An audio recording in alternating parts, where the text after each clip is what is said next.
2025 was a fantastic year of gaming for me. I got to play through 45 different games, which is kind of a lot. I wanted to break them down with you all because not every game was fantastic. If you're new here, hi, I'm Chelsea. I'm a variety streamer, and if you saw my recent post on my 2025 gaming wrapped, I went into some brief overview on all the games I played last year, including the hours I put into them and my star rating. So this video will be going into more depth and to hopefully give you some recommendations in case you're looking for the next game you want to play. I'll be going over these games based on their genres, and we have everything from Metroidvania to action adventures to cozy games, so hopefully there's something in here for you. We're gonna start with action adventure games, and the first game I finished in 2025 was Fallout New Vegas. That was my first Fallout game I've ever played, and I didn't realize how massive that game was. Your decisions definitely matter in that game, and who you choose to alliance yourself with will determine the different endings that you could possibly get. There's so much to explore. The world is pretty open, and the interactions with the NPCs are quite kooky at times. I haven't gravitated towards first-person shooting games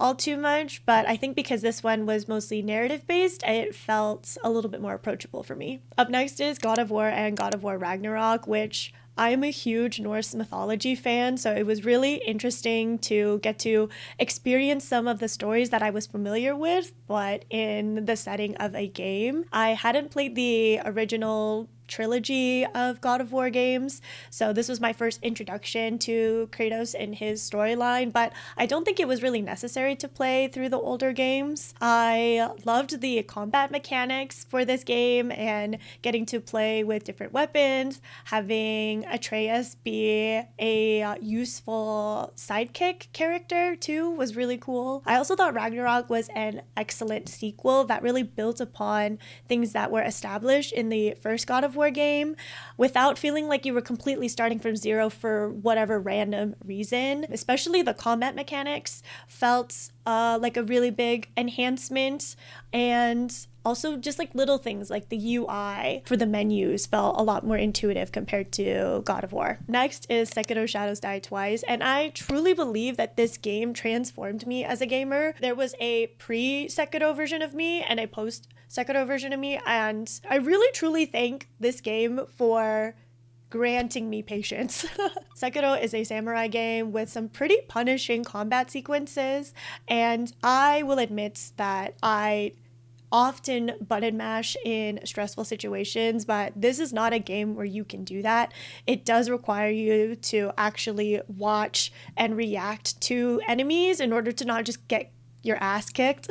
Once I played through more of the game and got a lot more comfortable, it really felt like a dance between me and the enemies. And it was really rewarding when I would enter encounters and not completely die, though it was very, very brutal in the beginning. I'm really excited to get around to other FromSoft games like Lies of P and Elden Ring in the future because of the foundation that was set with Sekiro. Me and my partner played through Split Fiction, and I think the story as a whole is pretty well written.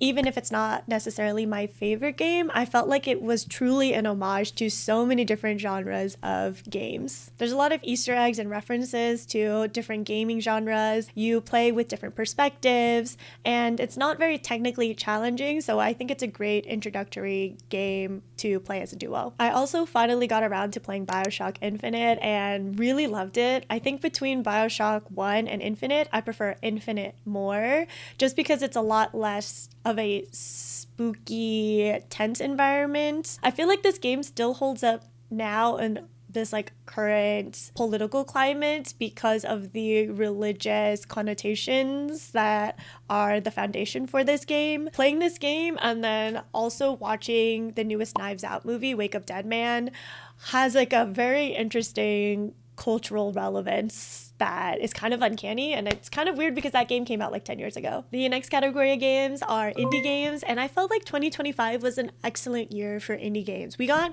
so many amazing launches, and I feel like I played a decent amount of them. If you're looking to get into Metroidvanias like Hollow Knight but want an easier entry point, I recommend playing Ori and the Blind Forest. You play as a spirit who is trying to save their forest, and I think it does a good job of understanding how to explore the map in a non-linear way. Speaking Speaking of Metroidvanias, my personal game of the year was Hollow Knight Silk Song. I, like everyone and their moms, was completely flabbergasted when Team Cherry announced that Silk Song was going to drop a week after that announcement. I'm really glad, again, that I played Sekiro because I think I would have just gotten a lot more frustrated playing through Silk Song with its really high difficulty without knowing that I had the capacity to be patient and just learn the rhythms of enemy movements and attack patterns. Oh my god, did I throw myself at High Hall's Gauntlet for probably way longer than I needed to. But all of that work paid off too, because then I felt really inspired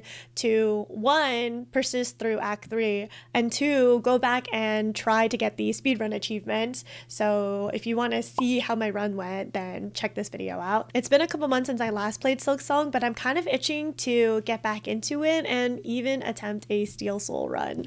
I also played Celeste, which this was before I played Sekiro, and I remember getting so heated and frustrated with my inability to be able to complete levels in a timely manner. I think most of the levels took me like 2 to 3 hours to complete.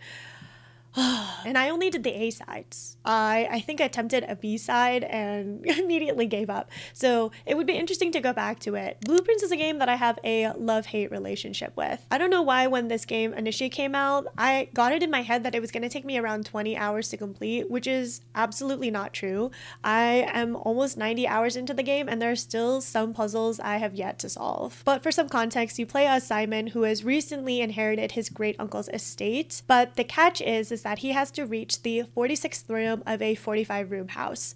Every single day, the rooms in the house will shift and change, and so you're trying to make it to the 46th room while also uncovering some family secrets. This is a roguelite, so the map and the items that you can get every day will change, and you have to kind of strategize based on what is available to you. But a lot of my frustration came from the roguelite aspect of having to restart every day, as well as the frustration with how complex some of these puzzles got. If you are a fan of puzzles and want a challenging detective game to play, this is definitely for you. Hades 2 full release also came out this year, and it was nice to return back to that world and get to play the game from a different perspective through Melanoe. It's been a while since I had played through Hades, but I think if I had played the games back to back, I would have noticed some more intricacies between the different play styles and the different weapon types. But overall, it was just really fun to get back in there and start doing runs all over again.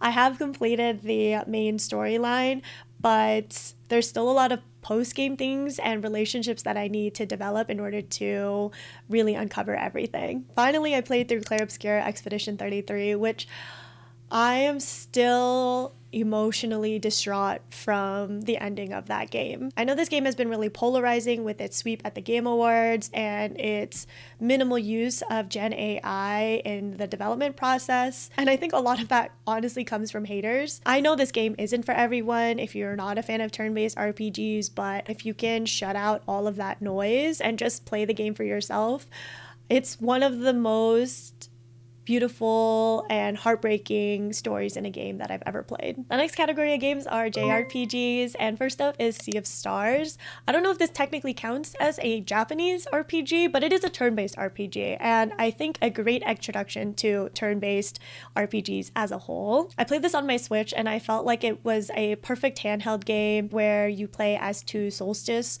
warriors who are trying to banish the great evil of the world. And I haven't played too many turn-based RPGs. I've been very intimidated by them, but I felt like this was a great stepping stone into them, especially for some games that I played later on in this year, Expedition 33. It also has beautiful art and music, so if you are looking for a story to play on your Switch that isn't too long or complicated, then I highly recommend this one. If you're not interested in the turn-based aspect but want some more complexity, then I would play Fantasy Life: The Girl Who Steals Time. This is also available on Switch, but I personally played it on my Steam Deck, and I think it's still a great handheld game. This is a true jrpg where you get to have different classes or lives, like crafting lives or combat lives, and you level them up and gain different skills and weapons for them. And you are playing through this story where you are moving between the past and the present in order to save the world. There's also a multiplayer component to Fantasy Life where you can visit each other's islands in order to do different dungeons or collect resources together. So if you have other friends who are playing Fantasy Life, this might be a fun way to spend some time together. The rest of the games in this category are Kingdom Hearts. I made it a goal to replay the entire Kingdom Hearts series on critical mode, which is the hardest difficulty, and I finished that this past year, which I'm really proud of because that was the first set of games that I started streaming. Kingdom Hearts is this blend of Final Fantasy and Disney where you play as Sora, who is trying to find his friends after their world collapses and travels around with Donald and Goofy from Disney to save his friends and also save all of these different worlds. It is an earnest story about friendship that once you start to look a little bit closer, the story kind of gets convoluted, but I think as a Kingdom Hearts fan, you kind of just accept that that's part of the charm. My personal favorite Kingdom Hearts game is Kingdom Hearts 2, which is crazy that that game still holds up even though it came out in 2005. The next category of games are Nintendo games, and up first was Paper Mario, the Origami King. I didn't know what to expect when I started this game, but a couple of things stood out to me. One, it was more tricky than I was expecting to do the combat mechanics and just lining up the different circles in order to take out enemies. I don't know why it took me so long to figure that out. Maybe I just didn't have enough brain cells to do it. Two, there was just a lot more in that game than I was expecting. I put in about 35 hours into that game, and I don't know why in my head I imagined handheld games to be shorter, which is obviously not the case, but there was just a lot to do. And then once I had beaten the storyline, going to get the collectibles that I missed took a little bit more exploration time. With the release of the Switch 2, I also played Mario Kart World, and I knew that my relationship with Mario Kart games was that when the game comes out, I'm really excited about it. Everybody's playing it. But I knew that Mario Kart was not going to be a game that I would just pick up on my own. But I did have a lot of fun going around and exploring in free play and trying to unlock all of the character costumes. And I just thought it was crazy that it was as open as it was. I don't know if that game is worth $80. I know that there were a lot of technical improvements that they added for games like Mario Kart World to be able to run on Switch 2. But I think for most people, we're not going to really notice those types of improvements. And I do think it's ridiculous that Nintendo was the gaming company that broke the base price for games now. Like, the fact that most games that come out now are still maybe $60, and then you pay for DLC later, which is a different problem.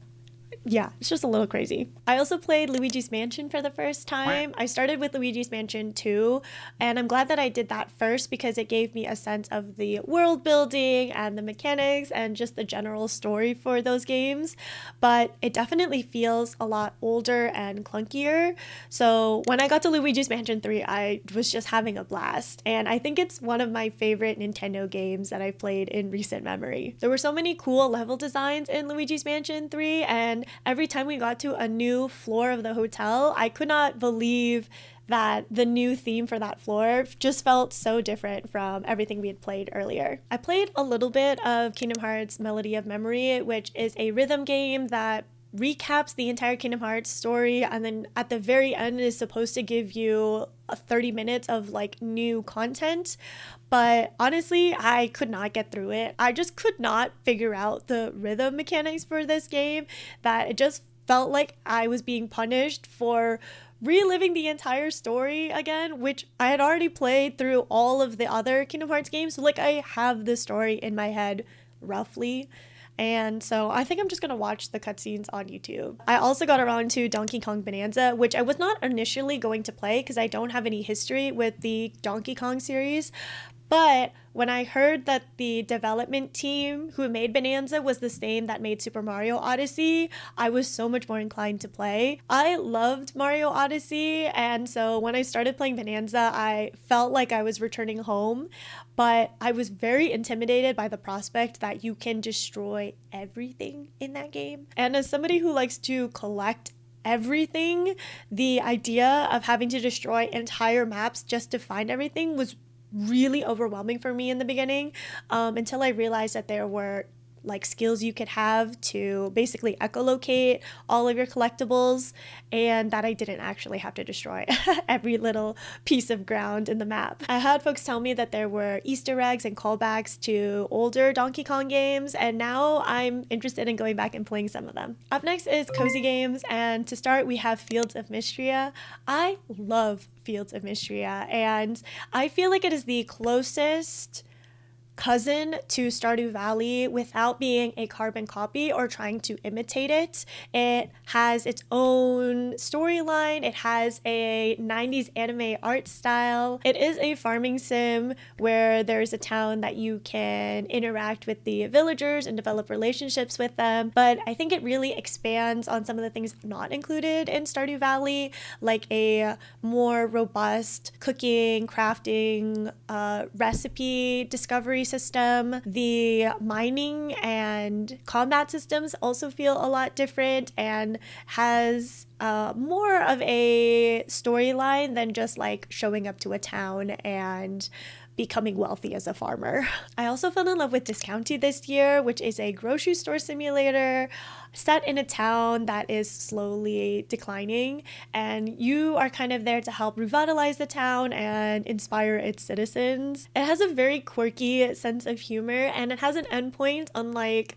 Field of Mystria or Stardew Valley, so if you want a contained cozy game that isn't too much of a time commitment, I would highly recommend Discounty. I also really loved Is the Seat Taken, which is a game where you are given a group of characters and you are trying to find their perfect seating arrangement in a variety of settings, like inside buses, in movie theaters, at restaurants, and they have all of these different preferences. I think there's a good variety of puzzles, and the game is broken up into levels, so it makes it easy to pick up and put down. So I think this is a great puzzle game for folks who don't have a lot of time. If you want a town building game that is a little bit more robust than a game like Tiny Glade, then I recommend Town to City. I've had a hard time with Tiny Glade because it was so open-ended and sandbox that I just didn't know what to do, but Town to City was really nice because it had some objectives and upgrades to constantly aim for without feeling any sort of time crunch. I really want to put in some more time into building my town and really upgrading it, so